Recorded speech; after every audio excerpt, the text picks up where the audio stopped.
Engine turning does for metal what candy paint does for a car body. It adds a 3D effect to a 2D surface. In this video, you'll see several ways to do engine turning in scale and the best technique for me to make the firewall on this T-bucket. Engine turning, as we car guys know it, started out in the aviation industry. Aviators I've consulted over the years say its original purpose was to cover up lumps and bumps on hand-formed aluminum panels. Hot rodders liked the aesthetic and applied it to their cars. Yes, that's a really cool Bonneville-tested direct drive supercharger.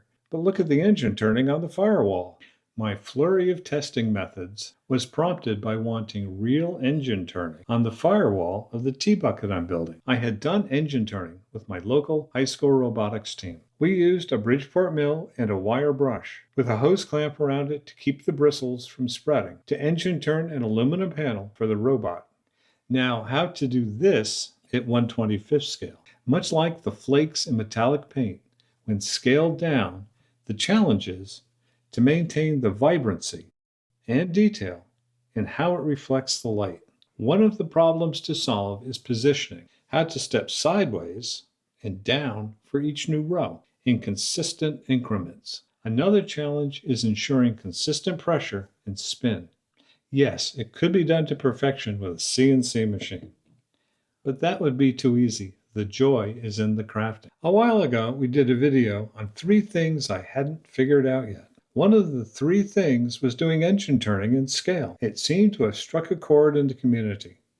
Many viewers responded with suggestions. Thank you for all the good ideas. I tried out as many of your recommendations as I could. In our video interview with Scott Colmer, Scott shared the method that he devised when engine turning the dash on his Island Girl airplane. Scott spun a dowel with sandpaper on the end by hand, using this rig as a guide. He used aluminum HVAC tape as a medium. He then had an engine-turned reflective surface and simply peeled off the backing to stick it on the plastic dash of the airplane model. For my first test, I created a rig using Scott's concept of a device to hold the dowel steady and a guide for the increments. I used a pocket clip from a pen, bent it 90 degrees, and clamped it to a block of wood. The pen clip served to help hold the pencil. Without the holder, it's too difficult to spin the pencil without wobbling. The graph paper served as a guide for positioning. I glued a dot of sandpaper to the pencil eraser, but found it was too aggressive and fell off after every 4 turns. It was better with the plain eraser. I tried HVAC tape like Scott used. Some modelers use bare metal foil, but Scott warned he found it to be too brittle. I tried it, and indeed it cracked. Gold or silver leaf was another common suggestion, like on fire trucks. But I did not have any leaf, and I really wanted to use metal sheet. Scott had a plastic dashboard to stick it to, but I had to make the piece for the firewall anyway. I used K&S aluminum sheet. My test piece was not new out of the package, so I polished it. First with Mother's Mag and aluminum polish, then Meguiar's compound, then 3M Finesse It 2 polish. Because I can be a little obsessive when it comes to stuff like this. Even when starting with a new sheet, I recommend polishing with any of these. It's important to start with a clean, scratch-free surface. The hand rig is a good solution. The rig is easy to make out of commonly found materials and works well. But the T-bucket firewall area is fairly large, and I didn't trust I could be consistent turning by hand. So I decided to use my small milling machine. Before putting the pencil in the machine, I carved the eraser down to a nub the size of the desired circles. With this milling machine, I could accurately control the stepping by moving the X and Y axis of the bed, but I couldn't control the excessive wobble of the eraser. This made bigger circles, and they were not defined enough to make the micro grooves that would reflect the light. I glued a dot of 400 sandpaper to it for a deeper cut. The effect the sandpaper created was promising, but I still needed to solve the wobbling problem. So I switched from the pencil's squirmy eraser to a wood dowel with sandpaper. I carved that down to size as well, but the sandpaper dot kept coming off, no matter what kind of glue I used. Next, I tried sandpaper on a drill bit shaft. No squirming here, but the paper disintegrated even sooner, even though I was applying hardly any pressure.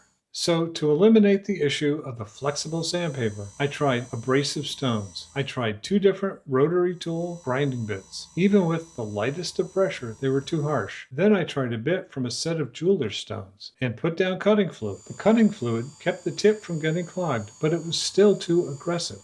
I also tried liquids. The swirls from 3M Finesse It 2 polish under the pencil eraser were very faint. Then I tried valve grinding compound, the traditional go-to for engine turning 1-to-1 scale. The results were pretty good, but it was difficult to use because I couldn't see the surface to check my pressure or the positioning of the circles.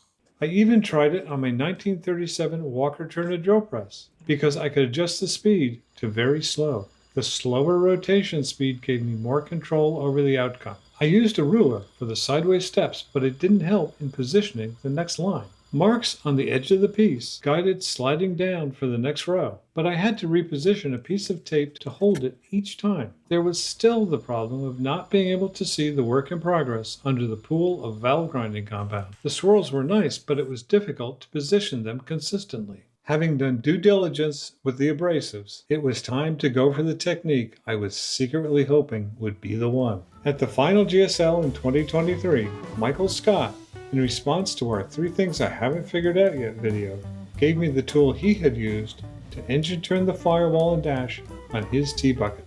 He had machined a special collar to hold the wire bristles. We were privileged to do a video interview with him on his amazing best-in-class street rod. He was battling cancer at the time and unfortunately passed shortly after the show. I was so honored to receive Michael's brush and looked forward to trying it. I put Michael's brush in the milling machine with some cutting fluid on the metal. The results were very good, but clearly the brush was too worn down at this point. The swirls were not consistently uniform, but I really liked the brush effect. It worked like the brush on the Bridgeport mill. So I modified a new rotary tool brush. This gave me the most consistent circles with grooves that reflected the light just as I wanted. This was the winner. I will put Michael's brush in my display case in his honor. To make my firewall, I started with a fresh piece of aluminum sheet. I polished it and drew the shape from a kit firewall to mark the approximate area. I turned the circles with my brush at a low speed, stepping 2/3 of the diameter over, so the overlap covers 1/3 of each circle. The next row was 2/3 down and staggered a half diameter over.